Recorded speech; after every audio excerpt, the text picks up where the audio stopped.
I wanted to make another video on my daughter based around everything that I know about my daughter, and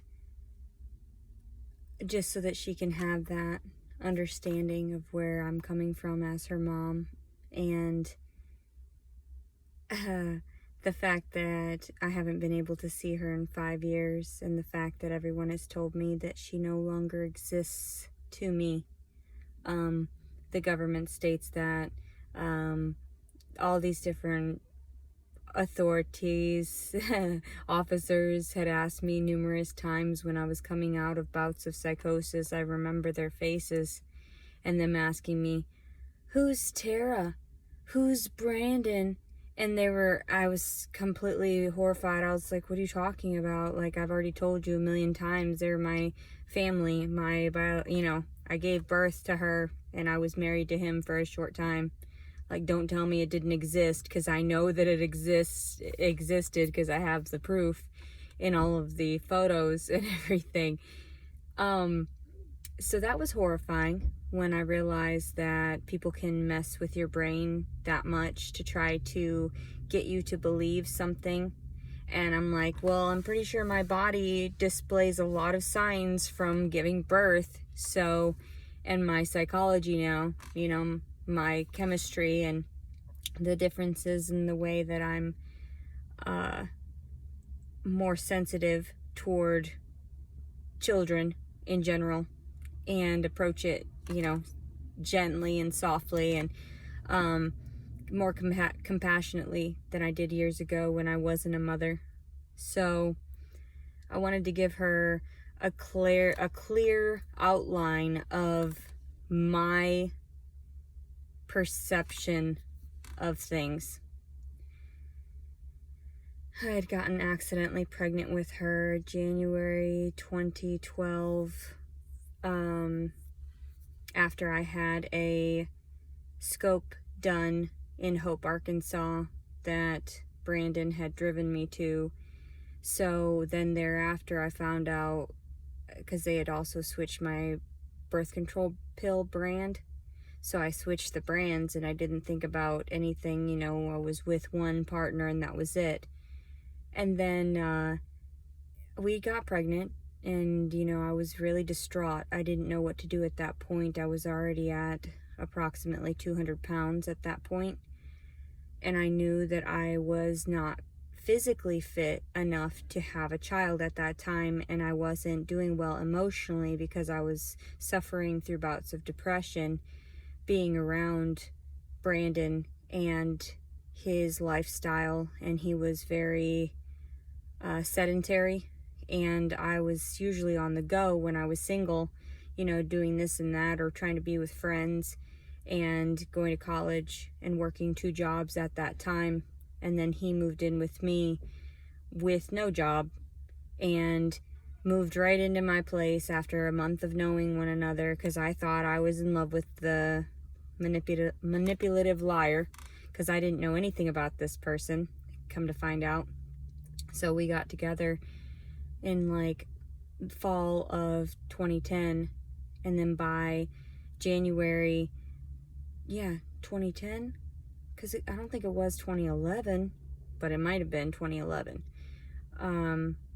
Although that's weird, because I moved in to my place March of 2010, and I was there for like approximately 10 years at the same location there over off of Elkhorn Loop in Hot Springs, Arkansas. So being with my ex-husband, I thought that I didn't have to worry about the prying eyes of other men and all this and that. I was very happy just being a submissive housewife at that time, even though we weren't married. And I ended up, like I said, getting pregnant. I was distraught. I was crying. I told him, I said, I don't know if I can handle this. I had already had an abortion prior, and then a miscarriage. And then I was like, this can't be, that means that you're the person I'm supposed to stay with, yada, yada. I already had my questions about his lies. I already had fears that he was manipulative, and come to find out he was, because after, our divorce and everything, everything, the whole thing that transpired, his family beating me, he didn't stand up for me, and then all of a sudden I'm out of the family. Biologically, that child is mine. So Terra Lynelle Collins is mine, and she's always going to be my offspring. So regardless of what everyone says, her blood, my blood, same, essentially. Few variations, of course, because she's got her father's chromosomes in there as well, obviously. So, again, on my tangents about how everything has made me out to be some type of terrible, monstrous woman that can't get her child back. And in actuality, people just want money. They want money in the courts to try to fix this. And that's absurd. Completely absurd. I gave birth to that child, and I was abused by that child that calls himself the father. And, the fact of it is that I sustained way more trauma during that. And over the years, you should recognize that and correct your mistakes after a certain point. People that are ignorant don't want to change. That's just how it is. They refuse to accept the truth. They're constantly in denial. I was in denial for many years. I was like, oh my God, no, Brandon could never do that. Brandon could never lie to me and tell me that he loved just me, and then yada, yada, yada, and then all of a sudden, yada, yada. No. And I was in denial. That man is evil. He is completely evil. Whoever thinks that it's natural to rip a child away from a breastfeeding mother, and there's proof of it because there's photos of everything I state. There's nothing that can be denied or denounced. I was a wonderful mother, and this is how everything went down. So back to the story.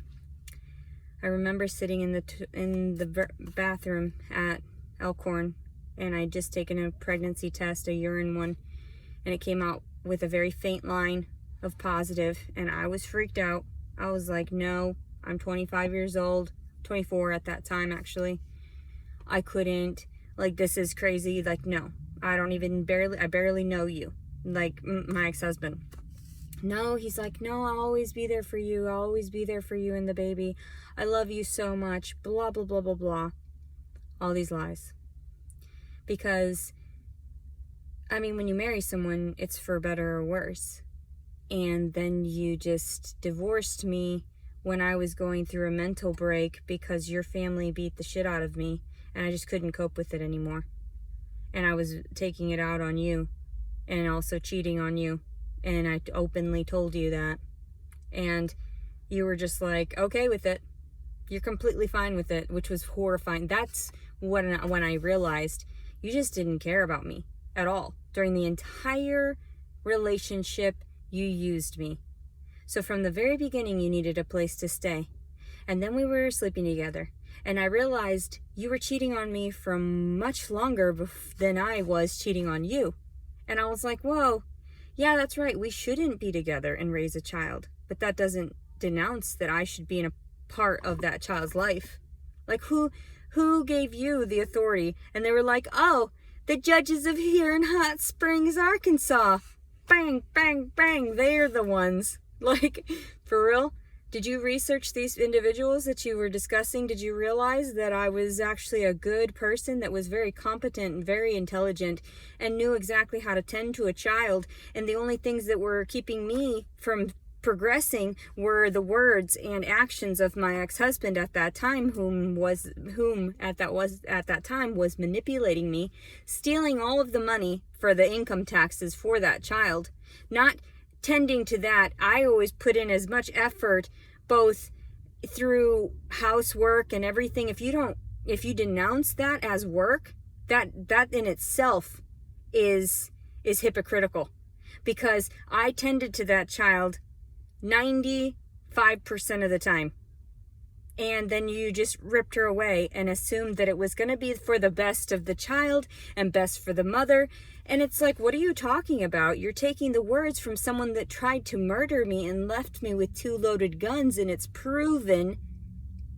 It's proven. There's documentation of everything that I state. So that's why it's hilarious to me.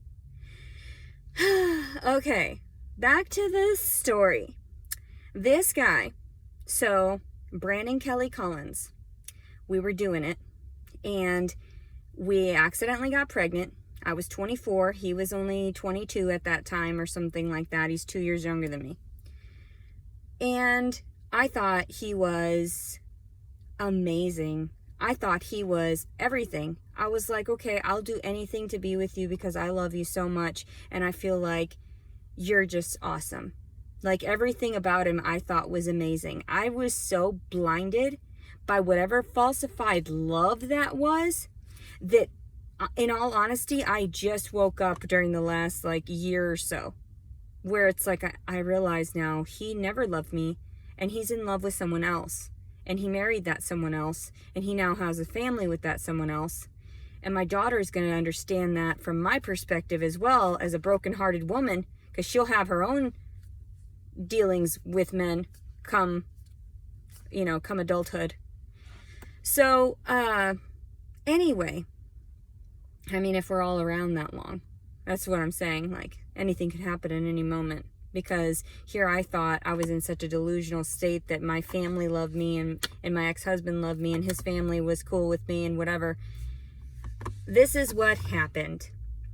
So as Terra, I'm discussing this as if I were to tell you, because this is exactly everything that I know about you, and that's just how I'm going to relay it. You were growing in my belly. I didn't really know how to tend to a baby in my stomach. All I did was take parenting classes voluntarily over at this little church place near the library. I don't remember what they were called. Change Point. That's what it was called. Change Point. And that's all documented too, the years that I had went and how I was seeking information on how to tend to the baby that was growing in my belly. So there I was, getting checkups and doing the best I could on the low income that I had, and all of my low income insurance was what paid for you to come out as healthy as you did. So I took my vitamins and I did as best as I could. I was still suffering through lots of depression. I was crying a lot. Your dad didn't care about me. I would ask him to talk to my belly, and he never did. So I was like, okay, well, I was sad, very sad, because I tried to, put music on you to see if you could, hear that and see if you would, but your dad didn't love me. He actually took a photo of me when I was skinny and photoshopped a belly with a little fetus in it. And that's what he posted out there online. So I realized now that because I was fat, he wasn't proud of me. And so he wasn't proud of the baby that was growing inside of me. And that's exactly where that stemmed from, because he really resented me, and I didn't realize how much until later on. He wanted me dead. And throughout our relationship, apparently he was so upset that we were forced to be together, because his family was telling him, do the right thing of, marriage and everything as well. I carried you until about 8.5 months, and we went to a doctor's appointment, and I took your dad with me too, and there was a male doctor that came on, and since I was only on Medicaid, low income insurance at that time, I didn't feel comfortable for the male doctor to check me. So I told him, no, you can't look at me. And he told me, if I can't look at you, no one will at this clinic. So they fired me from the clinic, and I had to seek another clinic for you to be born safely. And I was crying and crying, there was so much sadness that I had while I carried you, which was so distressing for me as well, because I knew that those emotions were going to affect you inevitably. So for me, I was like, oh my God, they kicked me out. I'm 8.5 months pregnant. Every clinic that I called after that point told me that they could not accept me because I was too far along in gestation. So I was worried that I didn't know where to give birth to you because I told a male doctor, no, you can't see my privates, which is completely discriminatory, for sure. And people didn't realize that I was disabled at that time. We didn't, Brandon didn't file that paperwork until 2014 or something, right after I was diagnosed with post-traumatic stress disorder from his family abusing me. And it's all directly linked. All of this paperwork is boom, boom, boom, boom. And I'm just like, okay, I don't understand why my story is still the way it is and how I can't get back to you without me having to do anything. It doesn't make any sense. You took a signature from someone for the custodial rights that was going on a mental break and honestly never harmed the child. So for you to presume that from the words of actual child abusers and rapists and just deviants, that's insane. And alcoholics and drug users, you accepted those words as opposed to my words. And that was just me on psych meds, and I was just sad and crying all the time, and I couldn't handle even people asking me questions about the trauma. And I would burst into tears. People knew. Everyone has known. I'm literally traumatized from everyone around me. So anyway, back to the trauma of this doctor that told me you can't have a baby here. And I had nothing but females up until that point. And all of a sudden he was there. And everything seemed like it was cool, everything was fine and whatever. So I called the clinic back and I was like, where do you expect me to have this baby? I've called everywhere and no one will accept me. So one of the nurses took pity on me and she called in a favor up to UAMS in Little Rock. And I ended up going up there for a few visits until they recognized that I had preeclampsia and they had to take you out early. So there I was the day prior. It was a Friday, and I gave birth to you on a Saturday at 2:22 p.m., October 13th, 2012. So it was raining that afternoon. It was beautiful to me. You know, I thought your dad loved me. I thought we were creating a family and that we were always going to be together and that this was my family. I thought for sure, I was like, for once in my life, I'm going to be loved. For once in my life, I'm going to have someone to love and to share my joys with. And, you know, not so much to share my sorrows, but mostly to just make you a happy child and to make sure that you didn't sustain any of the trauma that I had sustained as a child, to try to keep you away from certain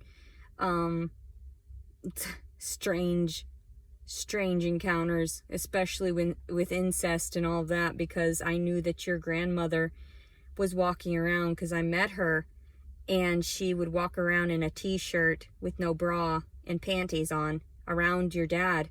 And I thought, at 20 something years old and a mom's doing that, then there's got to be some psychological disorder in that. So I realized that you were in trouble too, that you might, that's why I didn't want to have offspring, because I was worried that, you know, psychological problems run in my family. My father's pedophile, my brother molested me, all these things.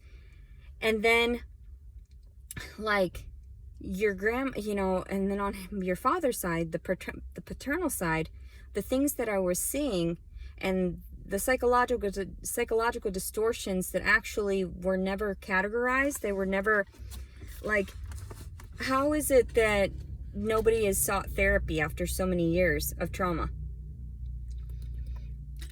That's why I continued to seek therapy, because I knew that talking about these things would inevitably stop them from happening from my future children or people around me, people that heard my story. So anyway,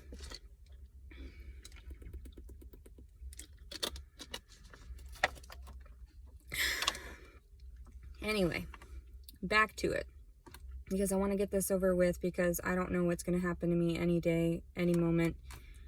And honestly, I'm just really, really tired of this. I'm tired of having to fight to see a child that everyone tells me doesn't exist to me. And it's like, what?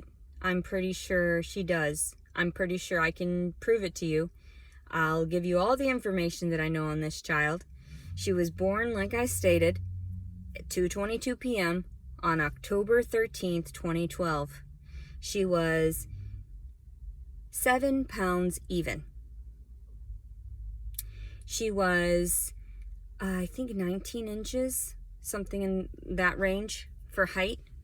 All of the paperwork as well can be documented. I ended up seeking low-income assistance, so I had this place called Healthy Connections, where they documented all the weight and all the progress and all of the breastfeeding and everything like that, and helped me to get food so that I could continue to breastfeed my child. So I did the best I could as a mom, and everyone knew at that point that I was doing much better. I was teaching my daughter baby sign language. When I filed for her Social Security and everything and her birth certificate that day, the Saturday that you were born, they didn't put your father's name on it because there was no one to notarize it or something during the weekend. So I literally made my own efforts to go physically up to Little Rock 2 different times in order for them to fix your birth certificate, and so that it even had my name. At one point, they had placed my name on there incorrectly after placing your father's name on there. And I thought, no, we need to put both parents on there. But that was also a mistake there, because then it was an easier way for your father to fight for you and win custody, because I just sort of handed him everything over. So, like, even when I filed for your social, 886-154634, I filed for that. So whatever you exist, you must exist in the world. There's that proof right there. And if he wants to, he'll need to change that inevitably, because I just threw it out there for everyone and their mom and dad to get after. But it doesn't matter. Apparently you don't exist to me. So these numbers don't exist. So for me, and the fact that you live at 106 Douglas Drive, Hot Springs, Arkansas, 71913, and all I know is that your father, the attachment, whatever. Oh, and also you're born in Little Rock, Arkansas. So, and my maiden name is Leticia Servin, Servin. So, yeah, I just don't understand why your father thinks that he can own you like that. Maybe you don't exist. Maybe you don't exist anymore. Sometimes I really question my reality, because people have told me after 5 years, they're like, you're fighting for nothing. He owns that child, and you're obviously, you gave up your rights, and you weren't fit as a mother. What? Is that what it is? Because I told him no? Because I told him don't dress her in those types of clothing? Because I told him that I felt like he was looking at her weird? That's why? So you took her away because you said that I was mentally ill, because I can gauge some of the thoughts that men have toward certain things. And you think that I'm the pervert and the troublemaker? I was the one that filed for all these things for my baby. I was the one that helped sustain my baby. Not helped. I solely provided for her for the first 4 years, 3.5 technically, until the 4th year she was finally ripped away. I just couldn't even manage. I still can't even manage. That's why I'm on disability. I'm crazy. I can't function. And that's why I can't take care of a baby anymore, I guess. So even though I was up at all hours of the night tending to her and taking care of her and maybe neglecting myself a little bit. That's why I gained so much weight afterward. Some of those photos that we're taken in the family album and everything, I was like 220, 230, 240 pounds. And then I ended up getting to 310 pounds after the years of depression of losing you. So if that's not real, then I'm not sure what is anymore. Because then I ended up losing 155 pounds now. And it's all documented through all of my doctor's records and therapy and stays in psych wards for suicide attempts. And I've tried so hard to just let people know with my words that wasn't right. No. Shame on you for taking advantage of someone that was weaker. Shame on you for taking advantage of someone. So, anyway, you were born. And so, I mean, there's photos of me as a fat person holding a baby and my vagina and you coming out of it. So, I don't know. Sometimes I worry, like, is my reality real? Is this real? That's why I video this, because I have to inform myself every day. Not only did you just work out and do yoga today and you ate healthfully, you had your oatmeal and you had some leftover pizza and, you know, and then you went to the grocery store and then this is how much money you have and this is how much you have on your finances. These are the different cards you have. This is what you own. But you have no baby. There's no child and there's no more puppies. I went to jail and I thought I'd been shot up with so many psych meds. I thought for sure that they would understand that I would need my pets when I got out of jail because they were emotional support animals.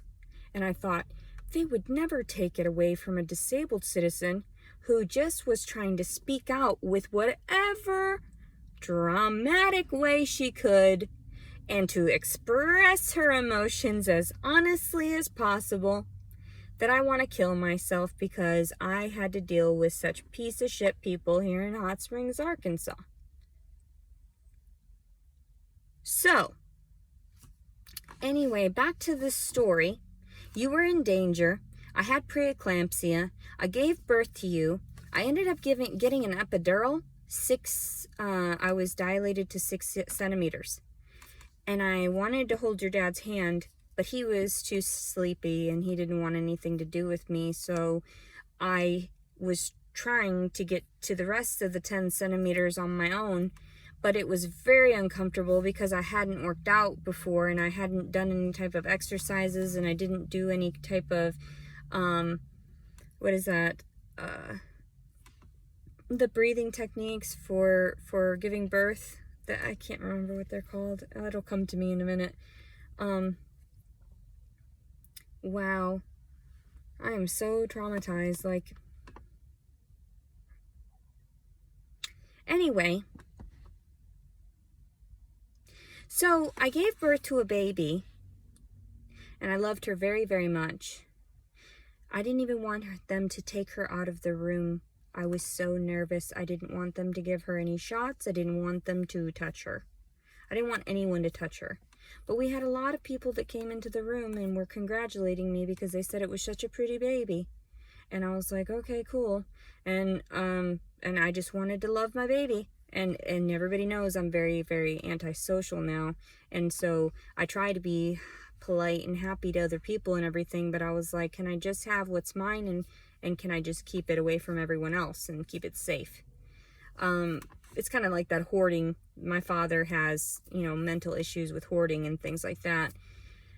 But I just wanted to keep you safe. I didn't want any shots. I told Brandon, I said, don't let anybody touch her. Don't let her take her out of the room. They might steal her. I was very, very paranoid. And I wasn't even smoking weed. I literally went the whole pregnancy without smoking any weed. The first, I had weed in my system when they found out I was pregnant. And it said on the test, they were like, well, if you end up testing positive when you give birth, then you'll have DHS on you and whatever. I was like, oh shit. I know I need my medicine, but I actually refrained from it just so that I could make sure you were healthy and make sure that everything was going good with you. So I actually put a lot of effort into your birth and preparing for your birth and couponing and stocking up on clothing that, was on clearance and rummage sales and used secondhand and all this and that and washed it up very nicely and sanitized it and, found as best I could the crib, was given to me, and so I even had the mattress and everything. I saved it in its wrapper so that it didn't even, I was so weird. And then I got your changing table, very nice, for $20 from Furniture Factory Outlet. I made sure that you had the nicest things so that you didn't have any roaches, nothing like that. I always made sure everything was really cleanly for you. I actually had air purifiers in every room that you would be in the house, even though I only had poodles and the pit bulls at that time. You know, I was so concerned with your overall health and well-being. So, like the vitamins and everything I gave you and that organic diet that I fed you for the first few years, I was so proud of myself. And I think that that pride got to everyone else. And when I started telling them, I was like, when you attacked me, you can't see my baby anymore. They went behind my back and they conspired against me to remove me from your life, so that they could have you all to themselves, just because of my words. So instead of fixing the situation and apologizing for being so crazy and attacking me physically, because no one should ever get physically violent. It should never get to that point. So it shouldn't. If you can't discuss things openly and honestly, then you're just crazy. Apparently, if it gets to that point, you're insane. So I didn't... Back to the story. Back to everything Tootsie. Everything Terra Lynelle Collins. TerraLynelleCollins. So everything about you, you know, I gave you that name. I made sure to give you something nice, so your initials are TLC. I mean, unless you need a name change after all of this too, which is great, because honestly, you apparently don't exist to me anymore. So whatever I remember of you as a child, that's a completely different version of you, and you're a grown-up. You're growing up now. You're over 9 years old now.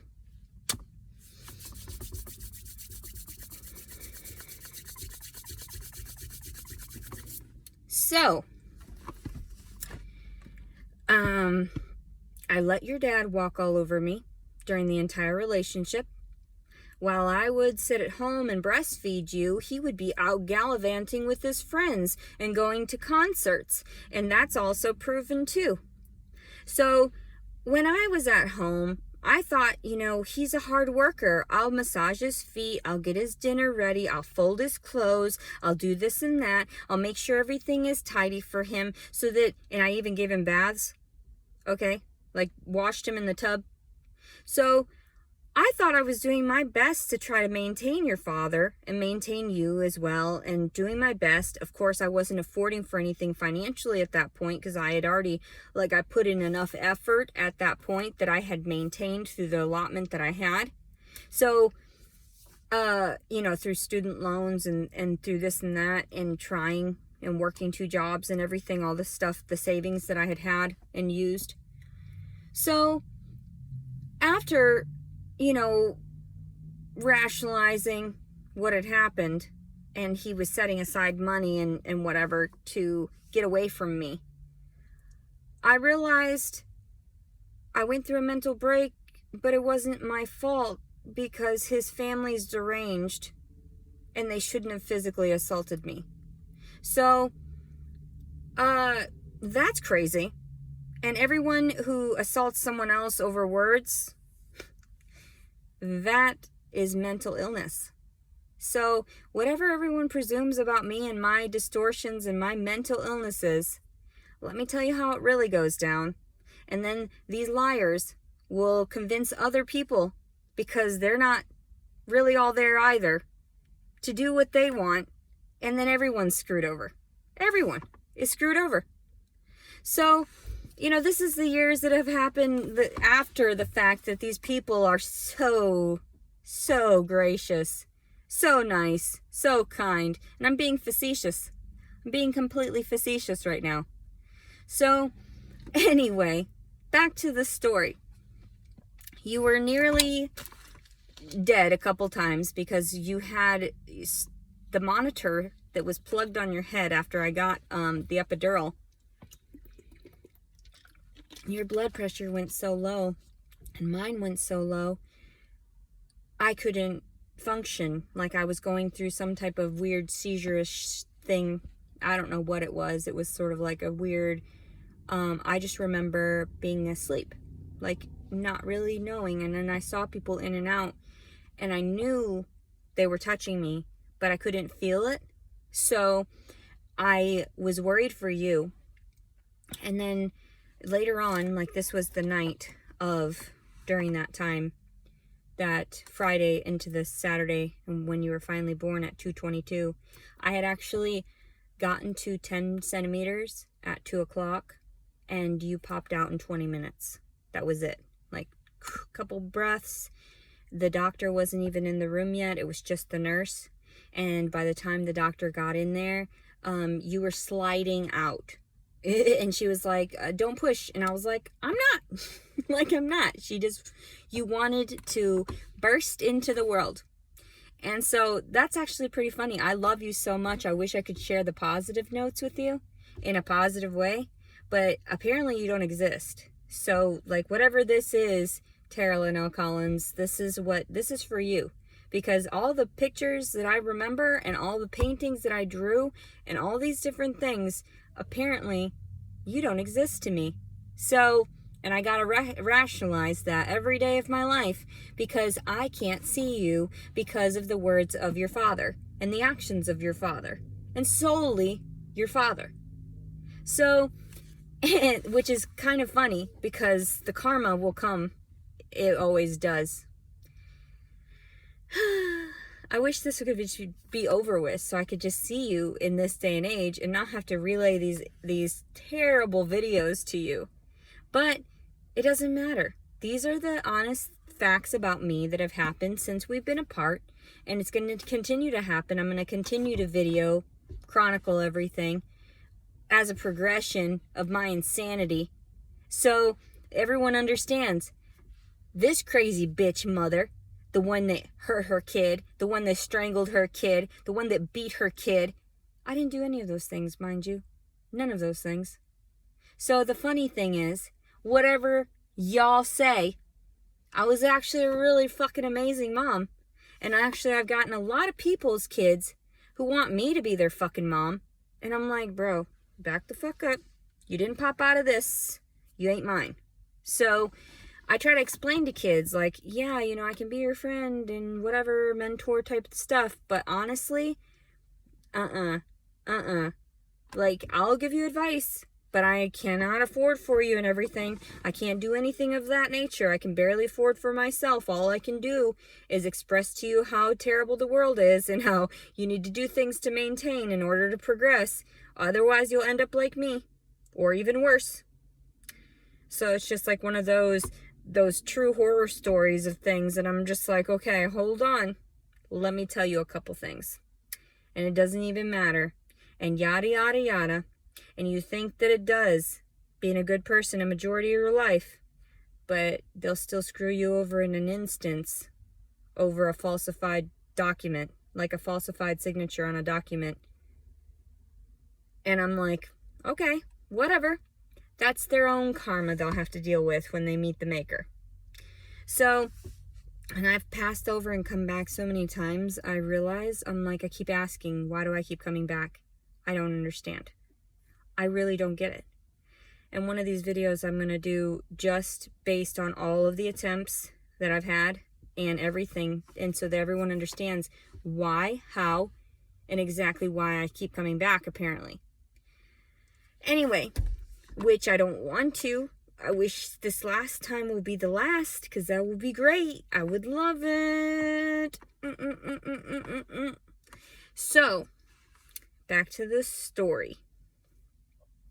Tootsie, you popped out, and then I took care of you, and I titty fed you, and I was always around you.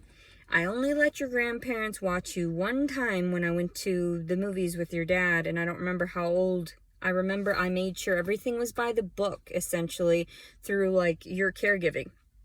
I waited for solid foods until you were 6 months old. I did everything appropriately through all the guidelines that I felt were the best for you, and through all the information packets and, the healthy connections and change point, all of these different parenting techniques. I made sure I chose the ones that I felt were appropriate for you, and you never cried. You never had a tantrum. You never were disgruntled. You were like the happiest, sweetest little baby.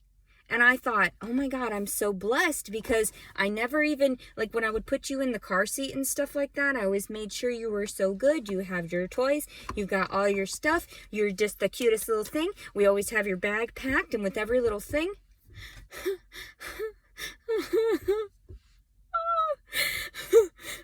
If that doesn't exist, I don't know what the fuck.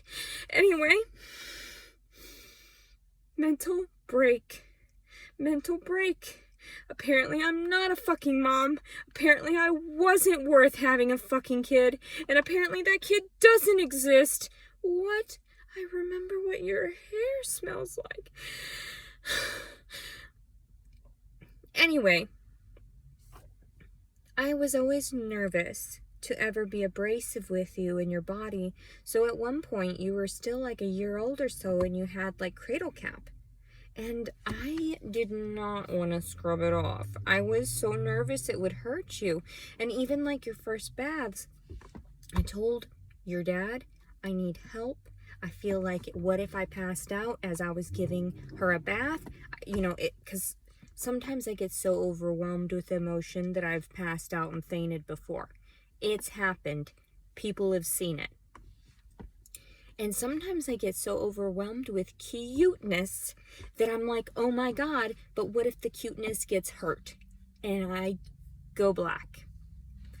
Anyway, so I would ask, you know, I didn't want to bathe you, so like I rubbed you off. You actually smelled very nice all the time because you were very cleanly, and I made sure your clothes were really good and sanitized with the baby shampoos and stuff. I paid the extra money for more organic products for you so that you wouldn't have any type of outbreaks or anything like that. I didn't put any type of powder on you or any type of lotions in that way unless I felt as though it was slick enough, like it was like plant-based, to where it wasn't going to harm you inevitably through whatever chemicals were in it.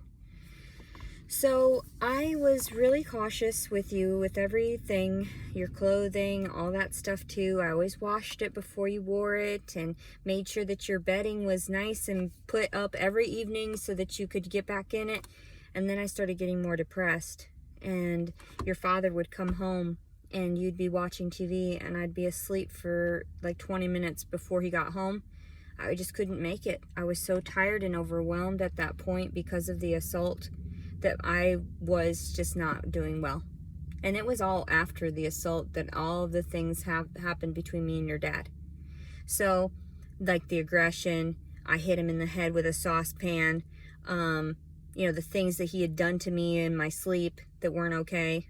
So, after everything that has happened, I realized, I was like, well, I need to get all the information to you that I know of you so that you can make your own judgments later on and recognize through all the documentation that I know is out there.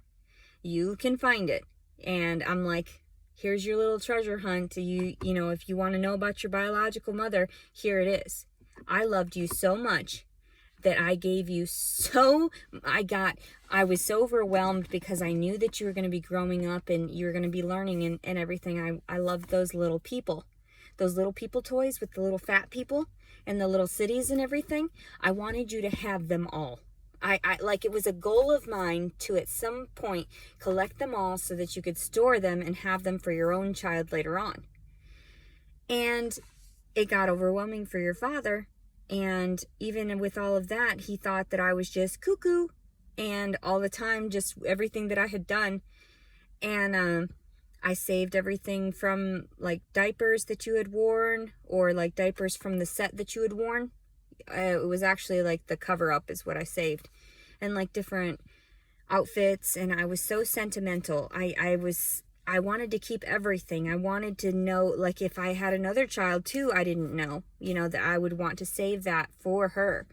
And I was so ecstatic. I just loved you so much. Like, you are my sunshine, my only sunshine. You make me happy when skies are gray. You'll never know, dear, how much I love you. Please don't take my sunshine away. I would sing that to you in crib, and I just knew. I knew that something bad was going to happen by dealing with your paternal side of the family.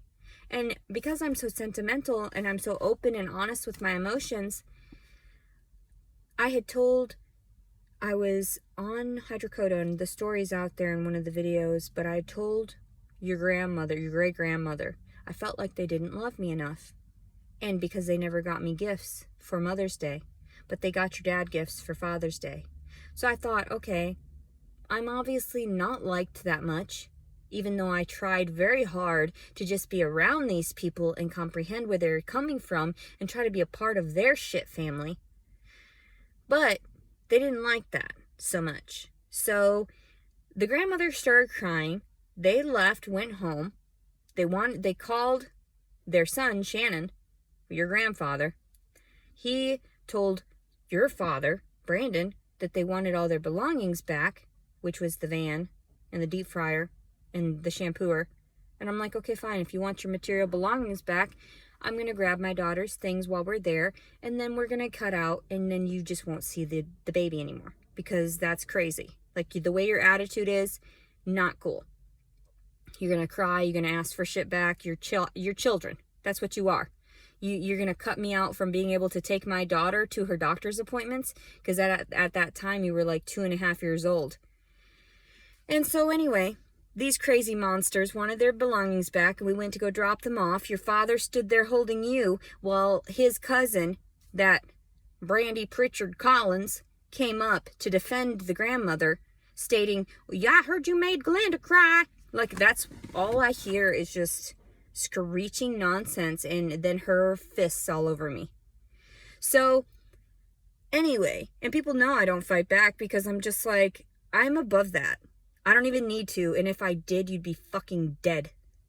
And everyone knows it. So it's just like, do you really want to play with this? I didn't fucking think so. I was being polite before. I was being nice, and that's why I didn't dig these fucking things into your goddamn eyes. Brandy Pritchard Collins. Loretta Lynn Collins. Try me now, bitch. Both of you. So anyway, yeah, I'd love to see that. And I'd love to get it on video this time, because that shit was fucked up. I got my ass whooped and I didn't even fight back. You didn't have a single goddamn mark on any single one of your stupid ass faces.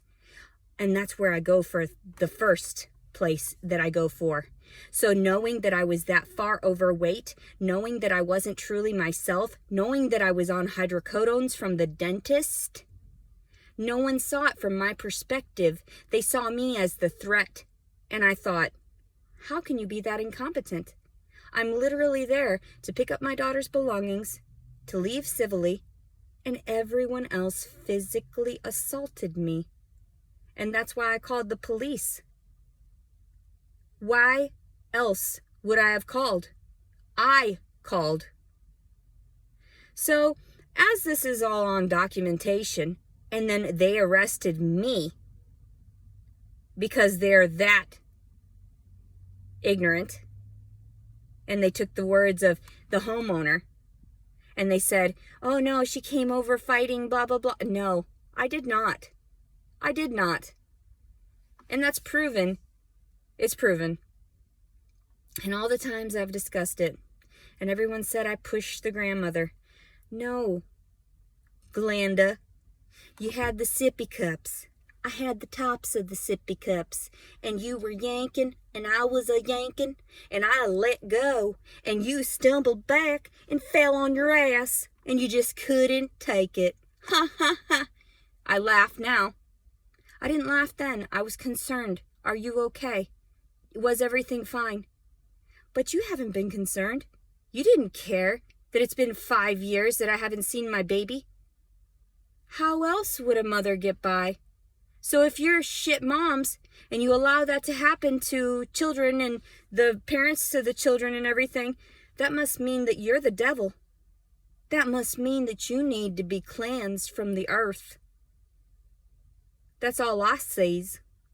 Because honestly, I've prayed about this. I went to church about this. And all I can see is that you got physically violent with someone, and when you do that, it's a sin. You're insane, all of you. You're all insane.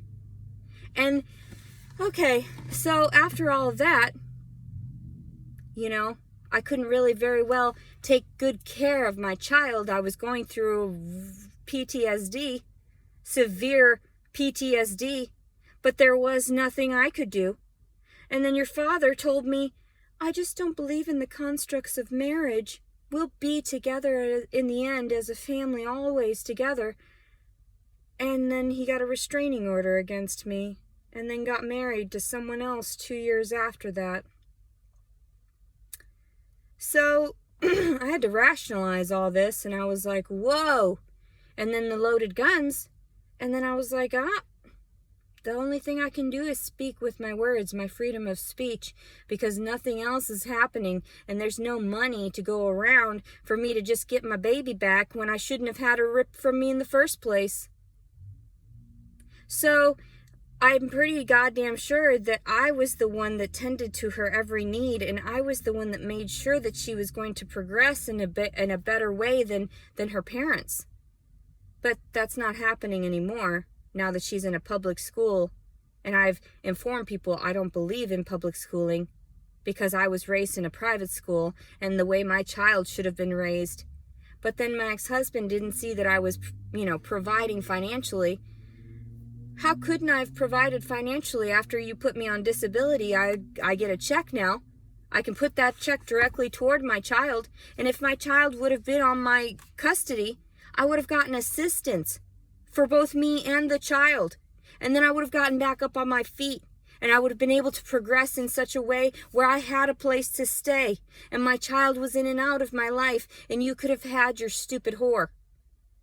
But it's okay. I don't care anymore. No one cares. Because I was going through a mental break, I can't be held accountable for a lot of that stuff, because in actuality, I'm not a bad person. Never do I feel like I truly hate anyone. You can hate yourselves. Your conscience can eat you alive. So, anyway, back to my Tootsie, because honestly, I just snap back and forth. People are like, yeah, you're crazy, bipolar, whatever. No, I just want to keep continuing on with the mental process and finish what was started. Okay? So, anyway, my Tootsie, I would take her out to go Halloween, trick-or-treating and stuff, although I didn't let her have the candy. I wanted her to experience Halloween, but I didn't want her to eat any of that nonsense. But then her father would take her, and she ended up coming home with French fries when she was like 2.5 or something, when we started, like, everything went crazy and haywire. I was like, no. Processed and refined foods, no. Please, God. Like, let me try to fix this. Like, no. He didn't care. He didn't care about your overall health and well-being. That's why he shoved you full of candy every time I saw you. You had candy, you had French fries, you had all these things. But I was the one that was disciplined in getting you the things that you needed every day. And the proper amounts of sleep and naps and everything. And the nutrition that you had. That I always made sure that you had the appropriate amount of protein and carbohydrates. And after he ripped away my dream of having a family, I realized that I just couldn't go off and have another family. It just wasn't going to happen for me. I am stuck in a loop where I know that this child exists and that she exists without me. And that is the most painful thing a good mother, could ever live through. And I've spoken to a lot of mothers, and I've spoken to a lot of fathers that would have murdered or committed suicide by now. And I'm just trying so hard to maintain without doing anything that will inevitably disgrace me and my child by doing hard drugs or doing anything that's too vulgar. Even after there's things that I need to express to the world too about how delusional I was toward men and the way that they manipulated me and the way that I was doing these atrocious acts, sexual things, deviancies at some point in order to try to get attention, because I was so distorted psychologically and on all these psych meds that I shouldn't have been on, that were hyping up my mind and telling me it was okay. And I was like, wait, this isn't, but it feels so good, you know? So then I realized I had to maintain and start producing all of these hormones on my own, the serotonin that you get from what you eat, and all the dopamine it transitions to. So I've tried really hard within the last few years to just maintain myself appropriately. And after this much time, I'm just, that's why I make these videos and I put them out there, because I'm horrified that this is my reality and that I'm constantly being hit on and this and that. But when they hear my story, they tell me that seems, what did the one person say? Like inconceivable. Like it's so outrageous of a story that most people don't believe it. And I'm like, wait a minute. Like, it's so outrageous that it is true. And that's when they're like, oh my God, it is true, when they do a little research. And then they're like horrified that it even happened to someone like me. Because they were like, at first they're like, what, are you insane? Like, what happened? Why did the system treat you so badly? Because the words of crazy manipulative monsters can get you. And I'm actually not a deviant, and I'm actually not a monster, and actually a majority of the things that I do around are helpful and beneficial to other people. And for people to incriminate me, not incriminate, to what's the word, to like taint my name, to slander my name in such a way, I should be able to sue them. I should be able to sue everybody for what has happened to me. But instead, I just sit around. Like, I went to yoga today.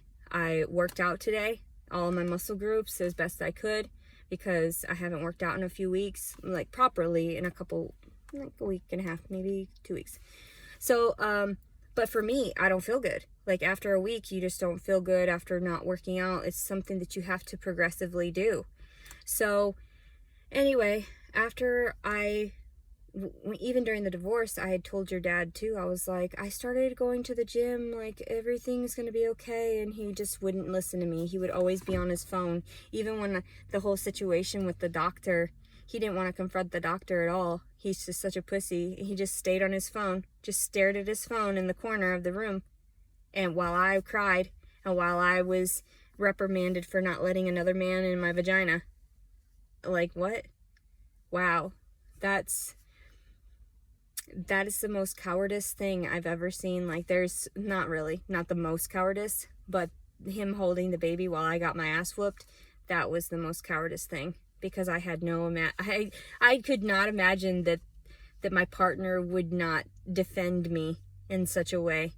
And then even when you were being strapped into the car seat, and I told Loretta, I was like, get away from my baby. Like, get away from her. You're crazy. Like, you just beat the shit out of me. And then you're going to be over here kissing on my baby because we were leaving the property. She's over there kissing on you and everything. And then I was like, get away from her. And so I put my arm around you a bit. And she swung and almost hit you in the face as you're sitting in the car seat. And there's no way I could even make this shit up.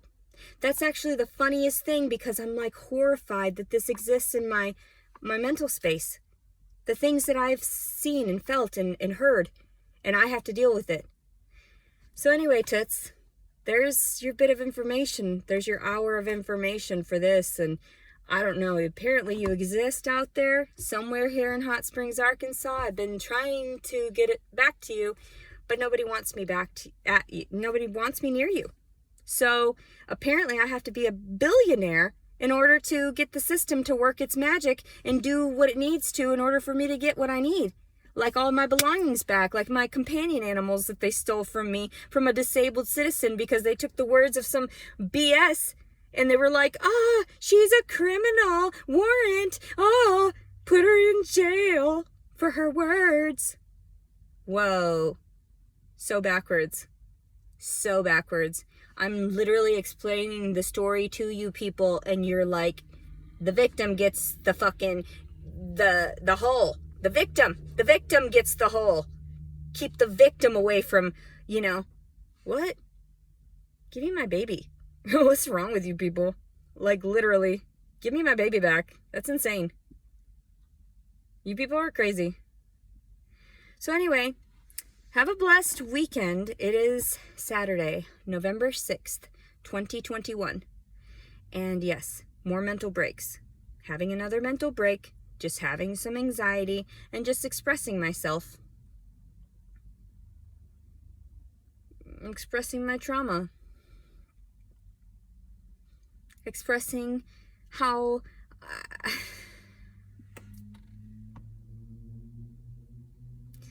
I just want to cut myself. I'm gonna be so honest. I just want to slice into my skin because I don't believe that this is real. I don't. Sometimes I laugh because I see the gushing blood. I'm like, that's not real. This can't be even real. Like, all of this trauma, all of this pain, and it just keeps going. Every day it gets worse and worse and worse. Every day. And people laugh. They sit back and they laugh. They're like, she's just an animal. Look at her. And I'm like, wait, haven't I displayed that I am human? That I have emotions just like you, just stronger than most people? What is wrong with you humans?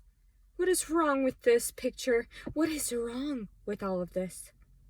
Anyway, I'm gonna get back to my night and finish eating my snacks and stuff. And,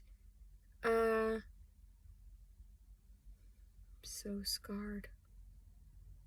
So scarred. All I do, I have flashbacks of her being ripped away from me.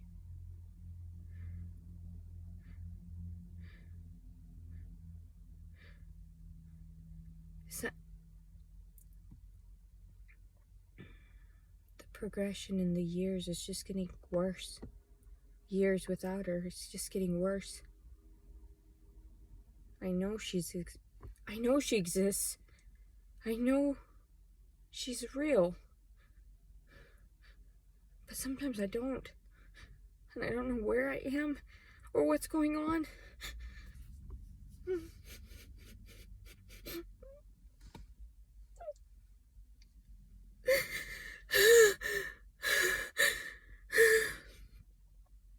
Oh God. Save me. Save me. Because money isn't going to do it. Money sure as hell's not going to do it. There's not enough money in the world that could fix this. To stop the pain every day. No. That's why you just get drugs, hard drugs, and do it one time and just OD. I swear to God, if I come back this next time, I swear to Christ, I just don't understand why I keep coming back here. I can't live in a world like this. I can't live in a world that's so inhumane, with people that are so cruel, obnoxious, vindictive, and spiteful, manipulative, corrupt, delusional. And then I get told I am. Okay. Whatevs. Have a great night, everyone. Obviously, with the slurring of my words and everything, like I smoked a little while ago, but I'll need to smoke again. I'm just like, I'm trying to catch up with my emotions. I'm just trying to catch up with my reality so that everyone understands and so I could just be over with it. And so that there you go. There's your videos. There's every bit of information that comes out of this brain into whomever wants to read watch these things. Take a glimpse into insanity. The people that are truly insane, marked as insane, marked as a menace to society. Because that's what I am. someone that speaks the truth, and I just stopped working. I completely stopped working, functioning, but then I still am functioning at a very interesting rate, because at least I'm fixing one thing at a time. Like, I'm fixing my fitness or like my health and everything, because I realized that went awry for sure. Over 300 pounds, yeah, that was not good. That was not healthy. That was me living in everybody else's opinions, and now I don't. I'm just like, whatever. I know the truth. I know that kid exists, and there you go. There you have it. There's always things that I forget to put on my videos when I go back and I rewatch them, and I'm like, oh, some information. I just wish I could give everybody my information, and that's it. Leave me alone. That's exactly what it is. Like, I just want my own space. Leave me alone. All right, everybody. Have a great night. November 6th, 2021. At approximately, I don't know, 10 p.m. or something like that. Maybe only 8. I don't know. Daylight savings time? Anyway. Have a great weekend. I love you, Terra.